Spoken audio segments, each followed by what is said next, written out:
the network for the AV industry.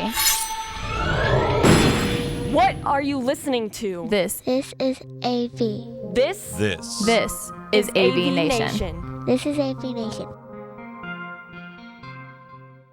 Welcome to this episode of ResiWeek. This is your weekly wrap-up of all the latest news and stories for the residential AV industry. I'm your host, Matt D. Scott for AVNation.tv.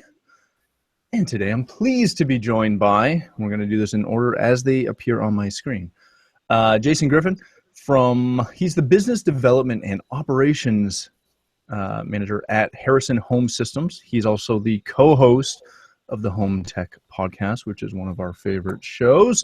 And he's a contributor over at Resi Systems. So Jason, how are you today? I'm doing great, Matt. Thanks so much for having me on. Look forward to our conversation. Oh, it's going to be enlightening, I promise. Mainly because of the gentleman who's beside you, Jason Knott. He's you're the senior editor over at CE Pro. Is that not correct? Close enough. Close enough. Glad to be here. I realized as I led into that I didn't actually have your title down. So that's all right. So I'm making stuff up, you know. You're right. Yeah, I clean the toilets too. Well, I was going to say you're Julie's boss, but she's on next week, and I don't want to get harassed for that one. And last but certainly not least, our good friend, Ted Green, the editor of Strategy.com. How are you, sir? I'm doing great. It's fall. The leaves are changing. I'm surrounded by gorgeous colors. Life's good.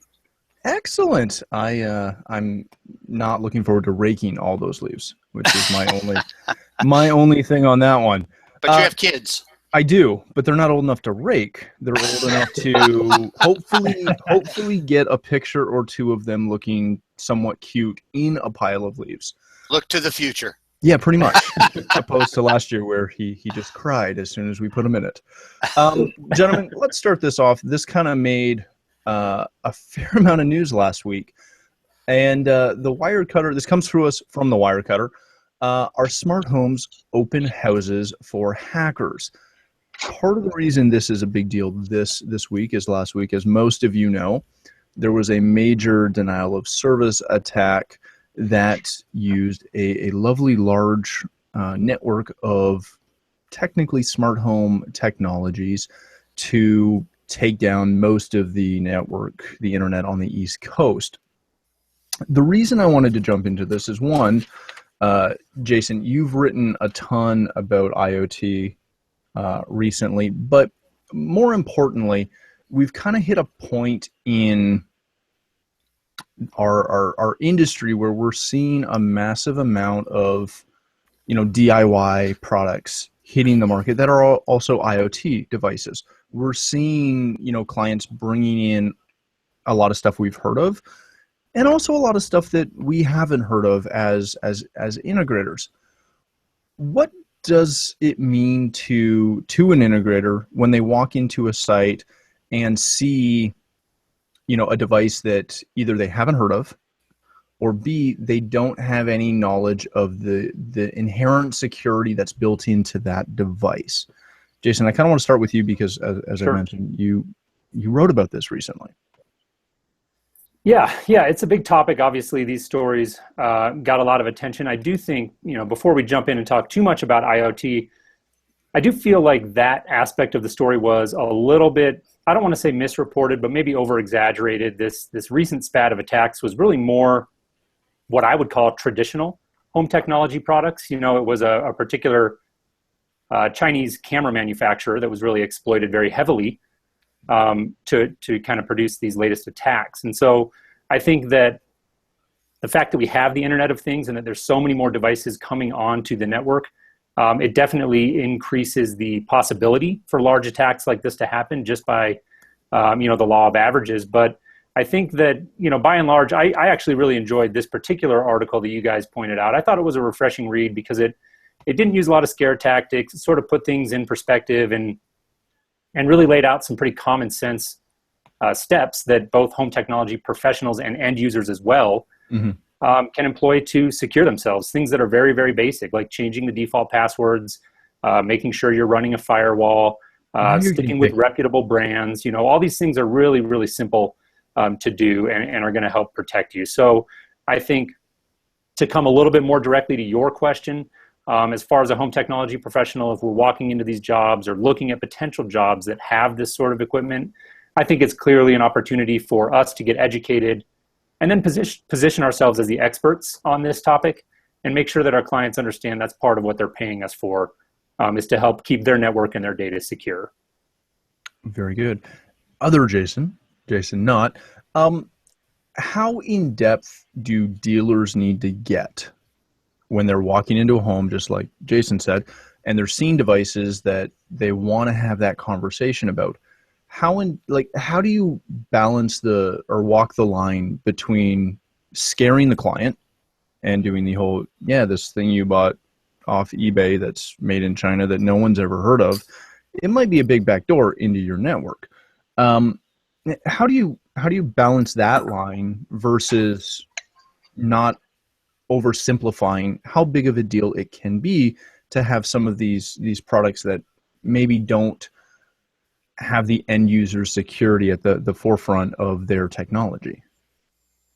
Yeah, I would just reiterate what Jason said, in that this really does put the integrator in a prime position to be the key person, the gatekeeper, so to speak, between all that bad, nasty stuff out there and the homeowner. I recently heard a manufacturer speak, and this might be a good question for integrators to ask, or when they're selecting particular products. That one question that they advise the integrators to ask is to ask the manufacturer if their device in any way is using shareware or type of programming language versus it being written specifically by the manufacturer for his device. And they pointed out that, oddly enough, in many cases, the admin password for IP addressable devices that the hackers use is admin. And so most cases, they just have to get into the network, they get to the admin password, they type in the word admin, and a huge majority of the time they can get in there. So another piece of advice, integrators need to go in and switch that, as Jason said, switch that password right away on every device they do, just to protect their clients. Well, Ted, is this something that we as dealers need to be extra vigilant in the products that we're selling? And, even if it's a brand name, just like Jason mentioned, even if it's a brand name product, verifying or trying to discern whether or not they're using open source code in their products or shareware products. How much of this is something that we can, I don't want to say pass off to the manufacturer, but at what point is it hard for the dealer to discern some of these potential loops or loopholes? Wow. Okay, so that's a big question. I know. And I think that's why I give it to you. Thanks so much.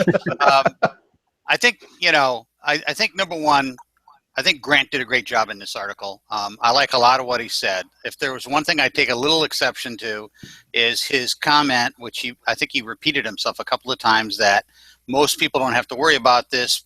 They're not going to be a target of a hacker. But in fact, well, hold on. Can I just jump on that point for 1 second? Because that was my big issue too. He says that, but most of these attacks are very rarely like a one-to-one, hey, I'm coming after you, Ted Green. I'm going to hack your light bulb. That is my sole purpose. Right. It's bots, right? Right. But basically what's happening is these hackers have sophisticated techniques in which they can harvest devices on the internet to use to amass a large bot network, then to do a distributed denial of service attack, DDoS attack. So in some respects, what most consumers might be concerned about is their devices being compromised and being used for purposes other than that which they intended. Right. So to get back to your specific question, which is how much of this rests on the shoulders of the dealers, I think what you're going to find is the industry start to move to address this issue overall. I'll give you one example. As you correctly identified me, I am the editor of strategy.com, an online tech industry website newsletter, but I also have a marketing company. And my marketing company right now is in discussion with a new emerging company that has already made product modifications based on what happened last week. It was a wake-up call for many people in the industry. There's so much pressure in our industry to develop new devices, lesser expensive devices, and it's easy to convince yourself to compromise some of the elements of the design, or maybe not put a lot of investment in the security parameters. But this was a wake-up call for a lot of people, and I think you're going to see the industry address it. So the long answer to the short question is that we'll all bear some responsibility to make sure that the devices that we're selling and installing and manufacturing and selling, have advanced security parameters built into it, and the dealers need to learn. And this has existed for a while. This really isn't, as Jason number one said, this isn't really a new thing. This has actually been around. Good network installation techniques, things as basic as changing the admin for the username, changing the default password. Don't use 1234 as your password, or don't use the word password as your password, but just use good, basic, solid installation techniques. And this will actually, I think, turn out to be another one of the value adds for consumers or end users to retain a high-quality home technology professional to do the installation. It will help protect them from these kinds of attacks. So I think it operates on a lot of levels. And again, DDoS attacks have existed for a while. This was a big one. This took down Twitter. This took down some very big websites. And I think it was a wake-up call. And while I think Jason's right that it isn't necessarily so much an IoT story, I can tell you right now that IoT is very susceptible to this kind of. Everybody's coming up with very inexpensive sensors, cameras, and they're very susceptible to getting involved in stories like this in the future. So I think I think Grant did a good job on his story, like Jason said, he didn't rely so much on scare tactics, but I think it is a wake-up call for the industry, and I think we all bear some share of the responsibility for raising our game on security issues. Just like I think with IoT, and I know this is a little bit of a different topic, but I believe IoT is going to raise some very serious questions about privacy. Oh yeah. Yeah, it's going to raise huge questions about that. So Matt, let me interject something real quick. Yeah. I don't know if anybody remembers at CEDIA 2015, the keynoter was a guy by the name of Michael Rogers, and he said, just talking about how this could be an avenue or an opening for integrators, he said that in the future, integrators will be paid highly to keep their clients off the network. So interesting kind of twist. Well, it's something, you raise a really good point there. It's something to be said for having all these devices online to get that information that you want, but it's also knowing how to segregate and firewall and blank these out so that when your clients walk in, it's not instantly sending that information of, John homeowner just got home at this time and he turned this thermostat on and did this and did that. Not getting that out into the main network, making sure that stays in-house where it hopefully should stay. But that was very good. Let's move on briefly over to Ted's website, strategy.com. He has a great article that he's reporting on. The Onkyo internal sales structure is being reorganized. And this came down end of last week on one of their national sales calls, that they are kind of, let's say they're not rebranding, but they're repositioning some things. They're going to create two divisions, and Ted, you'll correct me if I get this wrong, but my understanding is that they're essentially going to have their traditional AV, AV receivers, traditional AV products under one umbrella, and then all their CE products kind of under another umbrella. What makes this interesting is that they carry, 4 different AV lines, if you will, that previously were being serviced by individual sales channels. And now, again, if I'm discerning this properly, they're now going to be handled by one. Ted, is this that big of a deal? Which I believe it is, but is it that big of a deal? And how much of it will come down to just that sales channel change? Okay, so it is a big deal, although, I've been anticipating some kind of an announcement like this. In 2014, Onkyo bought Pioneer's AV division, and so it was clear that at some point in time, there was going to be some form of a reorganization. There's duplicative functions in each company, and so this announcement has been coming for a long time. It's really unclear how big it is. We need more information. We need more detail. They're being very tight-lipped about this. So the answer is it could be not a big deal at all, or it could be a huge deal. From a functional perspective right now, what does it mean for in Tim's note, he said to me, what does this mean to all of us? What does this mean for the dealers? I think, it means not a lot for the dealers right now, except that whoever they're currently doing business with to acquire their either Onkyo, Integra, Pioneer, or Pioneer Elite products may change as they restructure the organization, as they reassign. Certainly there are reps, there are independent specialty reps for each one of those, and for most of those, if not all of them, they're going to change, because the other thing that was mentioned in my story that is probably the biggest element of this story is that the company has announced that they will be instead of having multiple sales firms in each geographical territory, they're going to consolidate to one rep firm carrying all 4 brands in each territory. This is very similar to what Core Brands did when they were consolidating their brands. The other thing that's a little bit unique about this is that some companies, when they combine like this, they keep separate sales and marketing front end, and they rationalize their back office and backroom operations. What Onkyo has done here is a little bit unique in our industry, but very common in other industries. And that is and very much pursued by consumer packaged good industries, for example. And what they're doing is they're aligning by markets rather than by, so in other words, they're creating 2 major product divisions. So by product lines, they're breaking it out. And each product line, each division will have all 4 brands, but they'll be broken down based on what the product, as you pointed out in your preamble to the question, they'll be broken down by products, whether they're component products or whether they're digital products. So it's a little bit unique in that regard. And so it's a little unclear just how impactful it's going to be, but again, not unexpected for 2 big companies combining. Right. So let's jump into some speculative fun. Jason G. Because I feel like if I call it one or two, it's going to get me in trouble. Jason G. 4 dealers that were Onkyo dealers.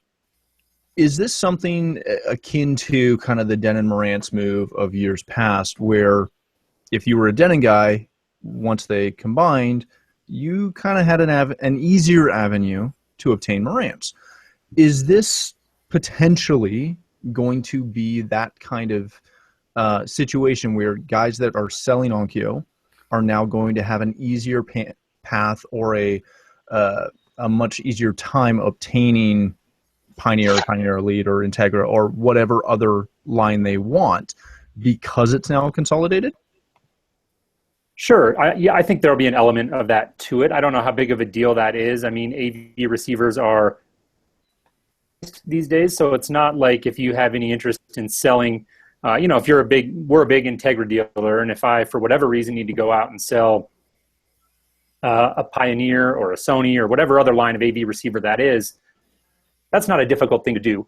I do think it will get easier in the sense that maybe now if I've got one manufacturer rep who's repping all of those lines, that they're going to be a little bit more aggressive about educating me on those products, and they may make me aware of some compelling reasons to sell an Onkyo or a Pioneer that maybe I didn't know about before. So I think there could be an element of that at play. I was trying to think about this and figure out, how's this going to affect my world? I really don't know. Like I said, we're a big Integra dealer, so I think I'll probably put in a call this week to our rep here in Denver to figure out if they know anything and see what's going on, just so we can kind of make some arrangements and get ready if that's going to change. But, from a really high-level industry business perspective, Ted's the guy. I follow all his stuff on these stories. I know his coverage of the Sharp acquisition a while back was excellent. And so I love Ted's work on these. I typically kind of defer to him because it's just not my world. I quite honestly, I can't make heads or tails of the story in terms of what it's really going to mean to me in my day-to-day business. Now, if none of you guys are going to butt heads on anything, this is going to be a really boring show. I'll look for something, Matt. Nice, thank you. Just find one little thing to needle. Just like it could be punctuation. I don't care. I'm fine. Jason K, will this increase or complicate the sales and or support side of it now that everything's combined? When I guess traditionally we expect that if it's all being handled sales-wise from one company, that they will be well-versed on everything. But you've had it separated for so long, and we know that none of these products, although they're very similar, they all have their own nuances. Is that really going to affect anyone? I think long-term, the answer is probably no. I mean, if you look at core brands, I'll reiterate what Ted said. They went through this needle something. Yeah, when it was all shook out at the end, there was some obviously angst that occurred in the rep community and the dealers. It was an opportunity for cross-selling. I think that the wrinkle is exactly what Ted pointed out, that you've got this Integra brand that is totally focused on the custom installation channel, and then you've still got this, you've got kind of the Onkyo brand that isn't. Mm-hmm. So that's the one wrinkle versus if you want to make the Speakercraft Niles comparison to the core brands days. But I think in the long term, I think for the integrators who are going to sell these, is exactly what you just described. You and Jason G were describing there, that it's going to be a cross-selling opportunity, and in the end, it won't. There might be some short-term pain, but long-term gain. Very good. Yeah, Matt, if I can jump in real quick. Are you going to agree with everyone else? Well, only because they agree with me. I talked to several dealers, and it's interesting. The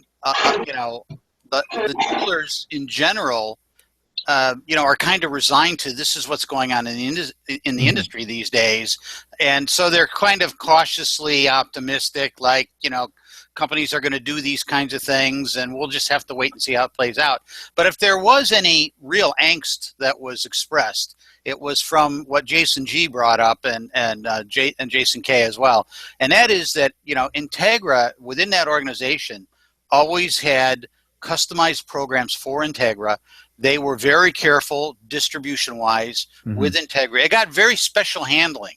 So does it retain that special status when it's now part of a larger organization, and and other people are involved? There's going to be other sales managers involved. There may, in this change, there's always some degree of consternation and change because nobody knows how it's going to end up. But otherwise, for the most part, from the dealers that I spoke with, they all were kind of, well, we'll just wait and see how it plays out. Some concern, some general concern, but we'll wait and see how it plays out. Except for Integra dealers, we're a little more concerned. Yeah, it'll be very interesting to see, in 6 months and a year, where it's gone, specifically with Integra, just for that reason that you mentioned, because, we've seen across the board a lot of these, consolidations have, I don't want to say negatively impact the CI channel, but when you get stuff that is mainstream and then it buys up a CI channel product, it very often goes more mainstream than it's, leans CI. So it'll be interesting to watch. You're an Integra dealer too, aren't you? I am not. Oh, you're not. Okay. No. That was my big comeback to Jason G. was up here. It's not that easy just to go pick up something you want because you want it. Not to mention. Is that you needling me, Matt? You're wrong on that point. Not everywhere is America. Yeah, that's a fair point. I didn't think about that. So that could certainly have some implications. But I think generally, AV receivers are a fairly commoditized line. They are. I just don't see a ton of differences, between the two. I think most integrators pick one, they get comfortable with it. It's quality product, it's reliable, it performs functions A, B, and C, and that's what we need. And so we just kind of don't rock the boat there. And so I think by and large, I don't see this particular story having a huge effect on us. I think Ted makes a good point though about will Integra continue to get that special handling, and obviously that'll remain to be seen. Which is really you saying, will you, Jason G, continue to get special handling from your Integra rep? I'm reading between all. I get what you're saying. Maybe I understand. All right, gentlemen, very good. Let's move on real quickly. I believe we have enough time for this. This comes to us from CE Pro and Julie Jacobson. She moderated a panel with a couple of my favorite people. You got Haggai on there. You can see him right here. Oh, you can't see my mouse. I'm circling him on my monitor. You just can't see it. And of course, Vin Bruno from Cedia, as well as a couple other great people. They were moderating a panel at, how do we decide we were saying this? Ozion. Phonetics, wow. Yes, so they were moderating, Julie moderated a panel, let's get this right, talking about connected homes, IoT, essentially 5 years down the road, where do we see this going? And, the question that she asked that got the most response was, where should we expect technology-wise to be in 5 years? And there were some interesting responses, but again, it kind of leads back to the first story we talked about. Was what most of these people are seeing is we're seeing a massive amount of cognitive systems going in, sensor immersion, and these IoT devices providing information back to the home or a third party. This raises the question of, are we actually expecting to see all of these devices get online? Julie specifically mentions your water heater or your furnace or your sump pump. Are these items that for the general populace we're expecting to see? This is an open question. Feel free to jump in. I don't think there's a lot of them. Go ahead, Jason. Yeah. I think without question, I think that the evolution that we're going to see, I don't know if it's over 5 years or longer or shorter, but the evolution that we're going to see, I think this conversation about deep sensor networks in the home and having sensors performing functions such as monitoring elderly people so they can age in place, sump pumps, heaters, appliances, they can give us real intelligence, actionable stuff that we can do to do maintenance and monitor energy usage.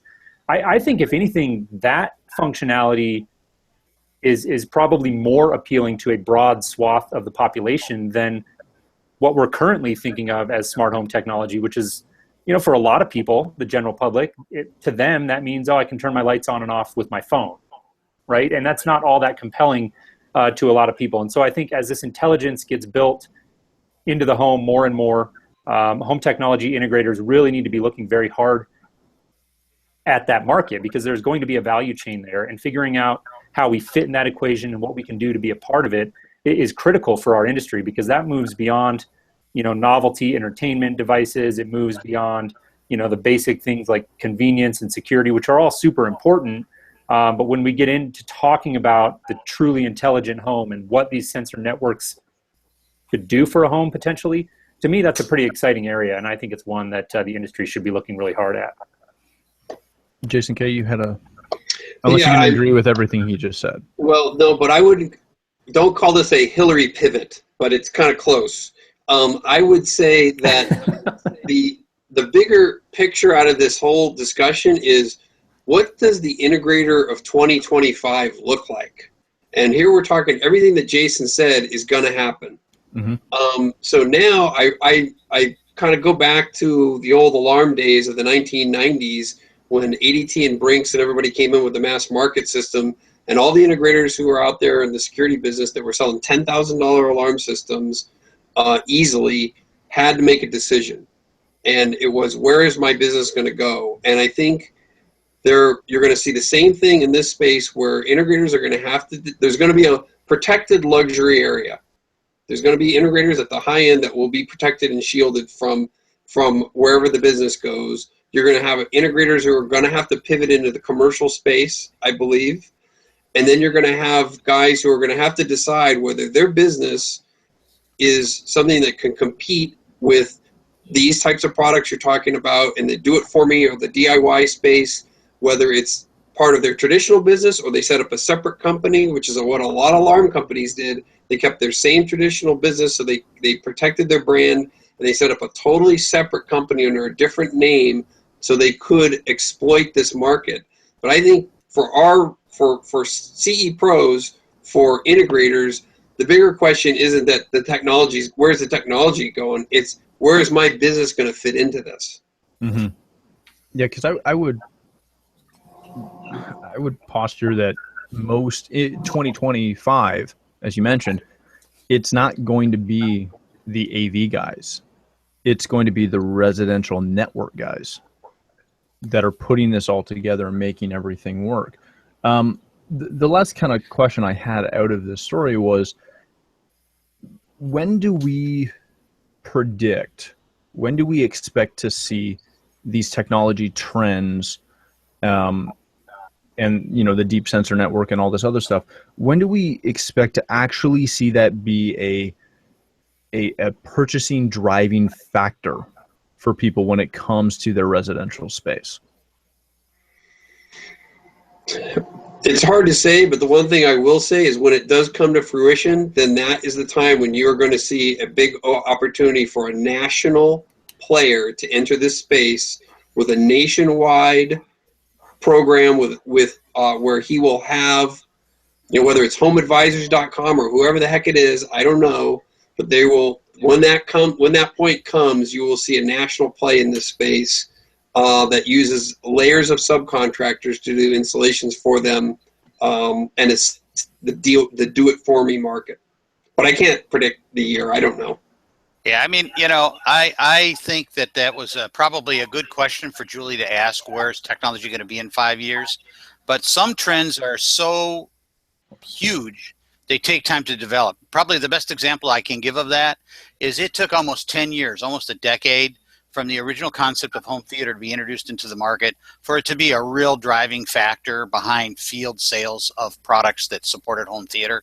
So IoT is a huge area. There's just some inexorable forces driving the industry that direction, and I think it is inescapable. Where will it be in 5 years?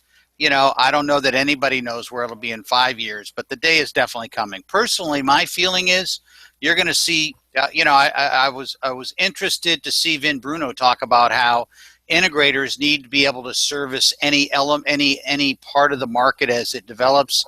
Personally, I think you're going to see the stratification of integration. I think you're going to find integrators that are going to focus on some element of the industry, and that's going to be where they're going to optimize their business processes around whatever that stratification is. And that includes DIY. I think, but I think that if you try to be too much of a generalist on broad markets, you're going to find that difficult from a business model perspective to be really efficient and successful at that. So I think you're going to see further stratification of integration. But I agree with Jason K. that there's going to be a need and maybe even a growing need for high quality integration companies down in the future and throughout time. I also think that one of the defining factors that we may see in systems of the future is artificial intelligence. I think you're going to see tremendous development in artificial intelligence, and I think artificial intelligence is going to be employed to help these systems all look better, work better. I can tell you that I interviewed John Clancy of Crestron, and Crestron's definitely looking in that direction. These systems have become so sophisticated, and these deep sensors of the home. Your home's going to be generating so much data and have so much capability that I think what's going to happen is that artificial intelligence is going to be the way to make it all work for the end user. So I think there's going to be some interesting things roll out. Whether it'll be in 5 years or 10 years, I don't know. But this industry never stands still. That's very true. Well, gentlemen, thank you so much. That's going to put us at time. Thanks for being here, guys. Jason G., where can people connect with you? And specifically, where can they find your podcast? Yeah, thank you. So best way, probably at Home Tech Podcast on Twitter or Jason at hometech.fm. Those are both great ways to reach me, and I'll definitely see it. So thanks for having me on, Matt. I appreciate it. Hey, thank you for being here and agreeing with everyone else on the panel. It made for stimulating podcasts. Jason Knott, thank you again for being here. You're one of our regulars. Where can people connect with you?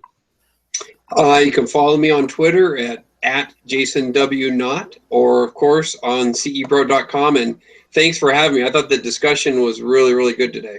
Well, it's very easy when everyone has the same opinion. I was just going to say that I agree. We agreed that we don't know where it's heading. We all agree we don't know. We're truly expert at not knowing where it's going. Yeah. Fantastic. Mr. Green, thank you again. Obviously we use a ton of your stuff. Where can people connect with you? Well, first of all, thanks for having me on, Matt. I always enjoy it. It's great to be with you and the guys. I can be reached on Twitter, Ted Green, TEDGREEN, Facebook.com/Ted Green, TEDGREEN, or strategy.com, that's strata-gee.com, is really a good place to reach me through the contact page. Beautiful. Well, thank you so much. For myself, you can find me at Matt D. Scott on Twitter and pretty much every other social platform. But more importantly, please stop by AVNation.tv. You'll find this show as well as a wide variety of our other shows that cover all the other verticals that we cover. When you stop by the website, please make sure you check out our underwriters. They support us, and we're extremely thankful for it. And we ask that you support them if you like what we're doing. Drop them a note and tell them that you like the content. That is all the time we have for this episode of ResiWeek.